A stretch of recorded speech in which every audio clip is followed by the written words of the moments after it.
சுத்திக்கிட்டு படிச்சுட்டு இருக்கிற டைம்ல ஆனா யூனிவர்சிட்டி ஆள் இல்ல, வெளியோர் ஆள். இப்ப எங்களை நேரமே தெரிஞ்சும் வசதி இல்லாம தெரிஞ்சு. ஆனா அவங்க வந்துகிட்டு வசதியானவர். பேரை சொல்லுங்க. பேர் சொல்லாம சொல்லுங்க. வசதியானது எங்களை தெரிஞ்சு விட்ட வந்து போய்கிட்டு இருந்தவர் ஒரு 3 வருஷமா வந்து போய்கிட்டு இருந்தாரு. டிகிரி டைம்ல போன மாசம் தானே வருக என் பர்த்டே ஆண்டுதான் வந்து அவங்க எல்லாரையும் தெரியும், என்னோட நிலைமை தெரியும், நான் அவங்களோட மகள் கல்யாணம் முடிக்கிறேன் அப்படின்னு சொல்லி பேசினாரு. பேசுகிறம்மா எல்லாரும் வெள்ள பிடிச்சிருந்துச்சு எல்லாமே. இப்ப ஒரு சொல்லி இப்ப ஒரு வருஷம் ஆயிட்டு. அவர்தான் வந்து உங்களோட வீட்டுல சொல்லிட்டு போனாரு. அவங்களோட வீட்டுல இருந்து யாரும் வரலையா சகோதரி? அவங்க வீட்டுல இருந்து யாரும் வரல. ஆனா வந்திருக்காங்க, ரிலேஷன் முறையில வந்திருக்காங்க. இந்த இப்படி மெதி பண்ணணும் ஐடியாவில இவர்தான் வந்தாரு. அப்ப கேட்டோம், உங்கள்கிட்ட நீங்க பெரிய வசதியான ஆள் தானே, இப்ப நாங்க உங்களோட வீட்டெல்லாம் சம்மதிப்பாங்களான்னு கேட்டேன். கேட்டதுக்கு நான் எல்லாத்தையும் சரியாக்குவேன், நீங்க பயப்பட தேவையில்ல, நீங்க தைரியமா இருக்கணும், எனக்கு நீ தைரியம் சொல்லணும் அப்படின்னு சொல்லி பேசிக்கிட்டு ஒரு வருஷமா எனக்கு கொஞ்சம் பயம்னு அவங்களோட ஃபேமிலிய நினைச்சா. அவங்க வசதியான ஆட்கள் தானே என்று கேட்கிற டைம்ல எல்லாம் எனக்கு தைரியம் சொல்லுவேன். டிசம்பர் 10ஆம் தேதியும் கடைசி அவர் என்னோட பேசினது. அதுக்கு பிறகு பேசவே இல்ல. அவங்களோட வீட்டு பிரச்சனை. ஆனா இவருக்கு தெரியாது. இவரோட கிளம்புக்கு அனுப்பி விட்டு அவங்களோட வாப்பா அவங்களோட அம்மா மச்சா எல்லாரும் எங்களோட வீட்டுக்கு கால் எடுத்து அப்படி செஞ்ச. அப்ப அது அவர்கிட்ட சொல்றதுக்கு கால் எடுத்தனா அவரு ரிசீவ் பண்ணல. அவரு பண்ணல. அப்புறம் பண்ணி என்ன பிரச்சனைன்னு கேட்டாரு. நான் சொன்னேன், இப்படிதான் அவரோட வீட்டுல இருந்து கால் வருது, இப்படி பிரச்சனை வேலையும். அப்ப நீங்க கால் வந்தா ரிசீவ் பண்ணி நாங்க விரும்புறோம், அவங்களுக்கு என்ன பிரச்சனை அப்படின்னு சொல்லி கேளுங்கன்னு சொன்னாரு. சரி, அப்ப அவரோட வீட்டுல இருந்து கால் வந்துச்சு. அப்ப நாங்க சொல்லையும் அவரோட அப்ப கூட நான் பேசினேன். அப்ப இது அவர்கிட்ட சொல்றதுக்கு எடுத்தா டிசம்பர் 11ஆம் தேதியில இருந்து நான் எடுக்க பேசுறவங்களையே இல்ல போனமோ. அப்ப அவரோட மச்சான் எனக்கு கால் எடுத்தார். அப்ப எடுக்க நான் சொன்னேன், அவர் உங்களை பக்கத்துல ஆயிக்கிறாரு, அவரோட ஒரு வார்த்தை நான் பேசணும், உங்களுக்கு காலை பிடிச்சது, அவருக்கு போனை கொஞ்சம் கொடுங்க அப்படின்னு சொன்னேன். சொல்லையும் நான் அவரோட பேசணும், அவர்கிட்ட போன அவரு நீ படிச்ச பிள்ளை தானே, இப்படித்தாண்டா பேசுற, அவளுக்கு பேச தெரியாவா இல்ல நான் வேற பேசுற மாதிரி இப்ப அப்படித்தான் இப்ப போன்ல பேசினா நான் என்ன பேசுறேன் அவருக்கு வழங்காதானே. அப்படி பேசி நான் கூட அவன் பேசுற மாதிரி நடிச்சுட்டாரு. எல்லாரும் சேர்ந்து நடிச்சுட்டாங்க. ஆனா அவர்கிட்ட எந்த நிலைமைய சொல்றதுக்கோ பேசுறதுக்கோ அவரோட எந்த தொடர்புமே பண்ண இயலாம இருக்கு. இப்ப நீங்க டிசம்பர்ல இருந்து அவரோட நேரடியா பேசிக்கொள்ள முடியாம இருக்கீங்க. என்ன பிரச்சனை அப்படிங்கறதையும் நேர அவர்கிட்ட கேட்க முடியாத ஒரு சூழ்நிலை இல்லையா உங்களுக்கு? டிசம்பர் 11ஆம் தேதியில இருந்து. சரி சகோதரி, நாங்க இன்னும் பேசுவோம் பாடலுக்கு பிறகு. இருந்தாலும் 2 தம்பிமார் தனக்கு அப்படின்னு சொல்லியிருந்தாங்க. தன்னுடைய ஒரு தம்பி ஓயில் முடிச்சதுக்கு பிறகு மலேசியாவுக்கு அனுப்பி வைக்கிறதா ஒரு முகவர் சொல்லி 3 மாதம் மலேசியால இருந்து அதுக்கு பிறகு இப்ப வந்து மலேசியாவில் சிறையில் இருக்கிறதாக சொல்லியிருந்தார். சரியான ஒரு வழிநடத்த இல்லாம அவர் வந்து பிழையான விதத்துல வந்து அவர் வழிநடத்தப்பட்டிருக்கார். 6 லட்சத்துக்கும் அதிகமான பணத்தை அவருக்கு கொடுத்திருக்கிறோம். இந்த மாதிரியான ஒரு நேரத்தில் தன்னை ஒருவர் காதலித்ததாகவும் அதுக்கு பிறகு தன்னை நெருக்கமா பேசி பழகி தன்னுடைய வீட்டார்ட்ட வந்து பொண்ணு கேட்டதுக்கு பிறகும் கூட அவர் இப்ப வந்து பேசுறாரு இல்ல டிசம்பர் மாதத்துல இருந்து ரொம்ப கவலைப்பட்டு தன்னுடைய உணர்வுகளை சொல்லிக் கொண்டிருக்காங்க. ஐசிபிடி சிடி கேம்பஸ் நிகழ்ச்சிக்கு அனுசரணை வழங்கி கணக்கிறது இதயம் நினைவுகளால். விழி வழியும் துளிகளை விரல் கொண்டு துடைத்திட கரம் நீட்டுவான் உங்கள் தோழன். நண்பனிடம் சொல்லுங்கள், நண்பனிடம் சொல்லுங்கள். இது நண்பனிடம் சொல்லுங்கள். உங்கள் உணர்வுகள் மட்டுமே பேசுகிற நிகழ்ச்சி.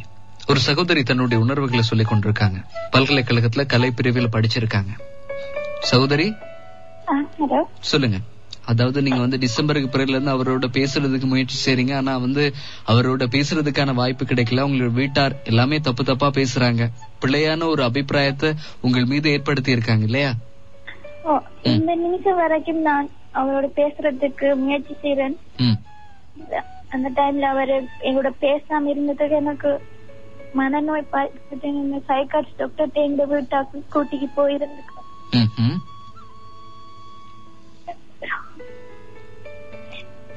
சகோதரி சொல்லுங்க. இப்ப நீங்க அவர் மீது இன்னும் பாசம் வச்சு அவர் வருவார்ன்ற எதிர்பார்ப்போடு இருக்கீங்களா? ஆமா, அவர் வருவார்னு என்ன நம்பிட்டு இருக்கீங்க? இறைவனுக்கிட்ட கேட்டுக்கிட்டு இன்னும் நம்பிக்கை இருக்கு.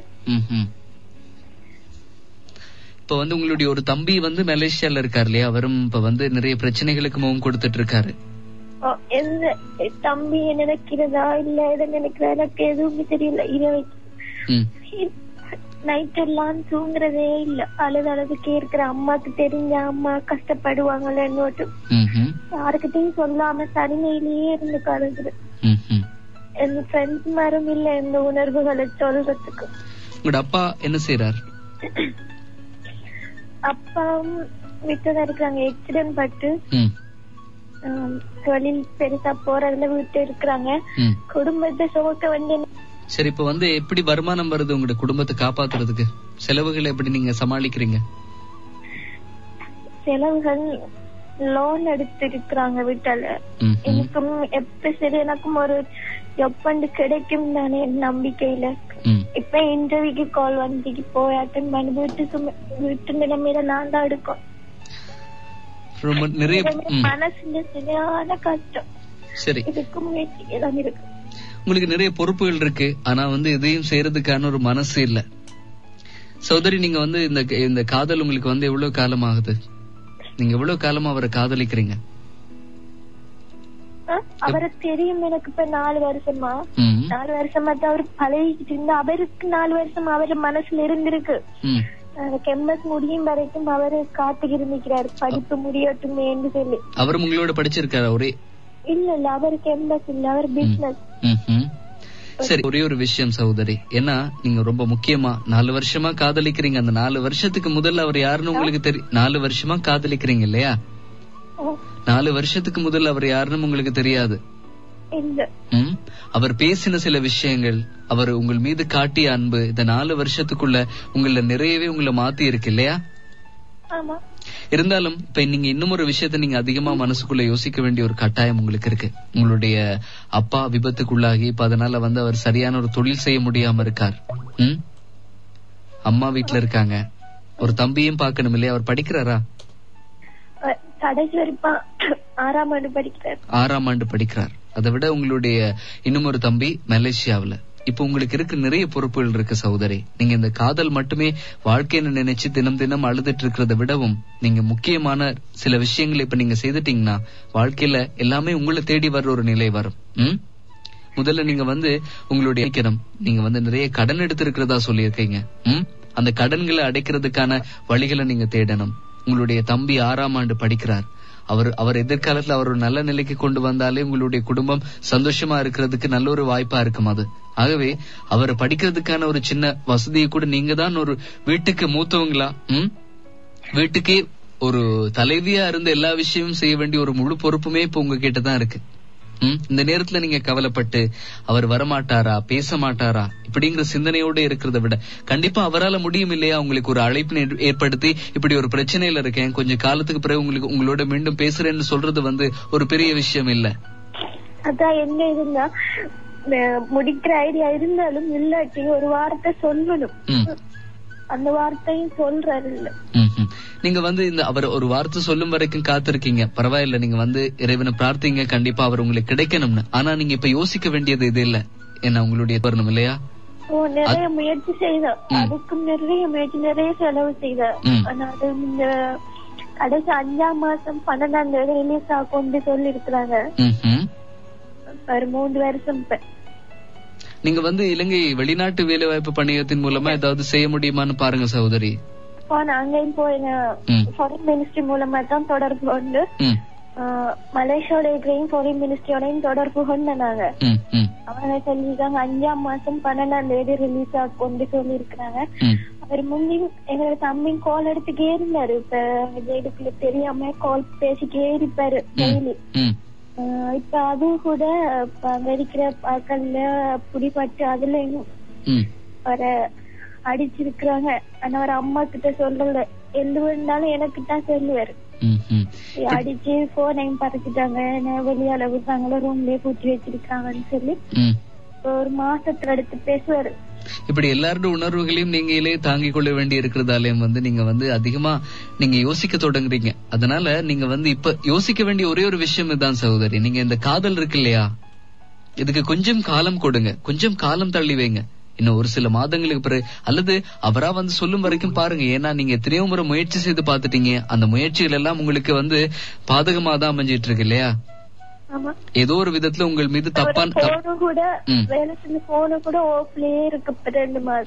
எப்படியுமே அவரால் முடியும். அவர் ஒரு வியாபாரம் செய்யக்கூடிய ஒருவரா இருந்தா கண்டிப்பா அவர் அவராக தொலைபேசி இலக்கத்தை மாத்தி இல்லாவிட்டாலும் கூட ஏதோ ஒரு விதத்துல அவர் உங்களுக்கு தொலைபேசி மூலமா தொடர்பை ஏற்படுத்தி சொல்லி இருக்கலாம் இல்லையா, இந்த பிரச்சனை, இதனால நான் கொஞ்சம் காலம் தாழ்த்தி உங்களுக்கு தொடர்பை ஏற்படுத்துறேன்னு அவர் சொல்லி இருந்தாலும் கூட நீங்க ஓரளவு திருப்தி அடைஞ்சிருக்கலாம்.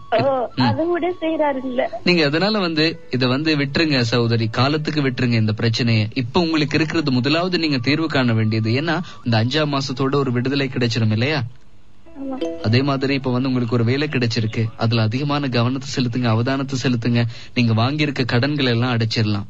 உங்களுடைய சின்ன தம்பி 6ஆம் ஆண்டு படிக்கிறார், அவர் எப்படியாவது படிக்க வைக்கிறதுக்கான முயற்சிகளை பாருங்க. அவர் அடுத்து என்னென்ன வழிகள் அவருக்கு சரியான வகுப்புகளை அமைச்சு கொடுக்கலாம், எந்தெந்த ரீதியா அவருக்கு சரியான புலமை பரிசுகளை கூட ஏற்படுத்தி கொடுக்கலாம் அப்படிங்கறத நீங்க பாருங்க. இப்படி நீங்க உங்களுடைய குடும்பத்துல இருக்க சின்ன சின்ன பிரச்சனைகளுக்கு முதல்ல தீர்வு கொடுத்துட்டு வரும்போது தானாக உங்களுக்கு நல்ல ஒரு வாழ்க்கை அமையும். சகோதரி, நீங்க யோசிக்க வேண்டாம் அதிகமா. நீங்க இப்ப உங்களுக்கு இருக்க பிரச்சனைகளை ஒவ்வொன்னா நீங்க சின்ன சின்னதா தீர்வு கொடுத்துட்டு வாங்க. அது கண்டிப்பா உங்களுக்கு நிறைய ஆறுதல் தரும் மனசுக்கு. நாங்க பிரார்த்திக்கிறோம் இறைவனிடம் உங்களுக்காக நல்ல ஒரு வாழ்க்கை உங்களுக்கு கிடைக்கணும் அப்படின்னு.